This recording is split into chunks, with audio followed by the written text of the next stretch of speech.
ठेकेदार उन्होंने कहा कि सरदार उस्मान बुज़दार जो हैं वो यार मार हैं, मेरे बड़े एहसानात हैं उनके ऊपर, लेकिन उन्होंने गुजरात को भी निगलेक्ट किया और सारी खराबियों के जिम्मेदार जो हैं वो सरदार उस्मान बुज़दार हैं। बिस्मिल्लाहिर्रहमानिर्रहीम। मेरे ख्याल में 3.5 साल से ज़्यादा अरसा मैंने सूबे की खिदमत की है और मेरा ज़मीर मुतमइन है कि मैंने जो किया, रिकॉर्ड डेवलपमेंट कराई, गुड गवर्नेंस, और यहाँ पे किसी के खिलाफ कोई भी इंतकामी कार्रवाई नहीं की है। लिहाजा मैं अपने तमाम कुलीग्स का बड़े दिल से एहतराम करता हूँ और इंशाल्लाह मुझे उम्मीद है कि उनके साथ हम चल के आगे चीज़ों को बेहतर करेंगे। मेरे ख्याल में मेरे पास भी बहुत सारी बातें हैं कहने के लिए, ये मौका मुनासिब नहीं है कोई मैं इस तरह की बात यहाँ आज करूँ, तो मेरी तो पैगाम मोहब्बत है जहाँ तक पहुँची और सबका मैं दिल से एहतराम करता हूँ।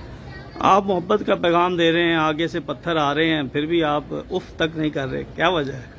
ये देख लें, हर किसी की अपने दिल की बात होती है, ये ज़मीर की बात होती है कि कौन क्या कहता है, बट मैंने कभी ना किसी के खिलाफ बात की है और न मैं आज कोई इस तरह की बात या कोई स्टेटमेंट दे रहा हूँ किसी के खिलाफ। हमने बेहतरी इस सूबे की और इस कौम की खिदमत की है और हम इंशाल्लाह चाहते हैं कि हम पाकिस्तान तहरीक इंसाफ इसको हम आगे लेके आवाम की मज़ीद खिदमत करें। जो मेरे पे तनकीद होती है वो बेसिकली पाकिस्तान तहरीक इंसाफ के बयानिए के ऊपर तनकीद की जा रही होती है। अच्छा, तहसील नाज़म के हवाले से वो आप मानते हैं कि उनके एहसानात हैं? वो कहते हैं जी हमने तो बड़े एहसान किए उन पर, उनके वालिद पर। देखें जी, 2001 में मैं तहसील नाज़िम बना, उस वक्त चौधरी साहब चीफ मिनिस्टर नहीं बने थे। मैं दूसरी दफ़ा भी तहसील नाज़िम मुंतखब हुआ, जब मैं हार गया तो फिर मुझे जिताया कैसे गया है।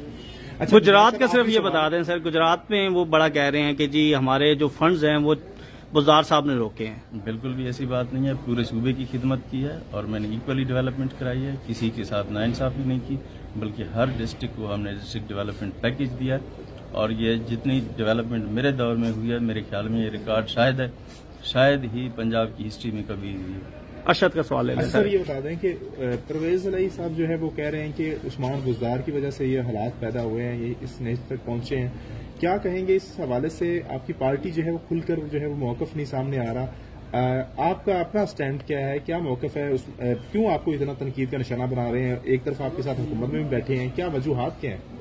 हम इत्तेहादी हैं तो इत्तेहादी हुकूमतों में इस तरह की बातें चलती रहती हैं, बट मैंने जो किया वो मैंने आपको बताया है। अच्छा, आज के केस के हवाले से बता दें कि जो गैर कानूनी लाइसेंस वाला केस था उसमें आपको जो है वो क्लीन चिट आरबीएम की हद तक मिल गई है। मुझे अदालतों से इंसाफ की उम्मीद है और इंशाअल्लाह पाकिस्तान की अदालतें पाकिस्तान की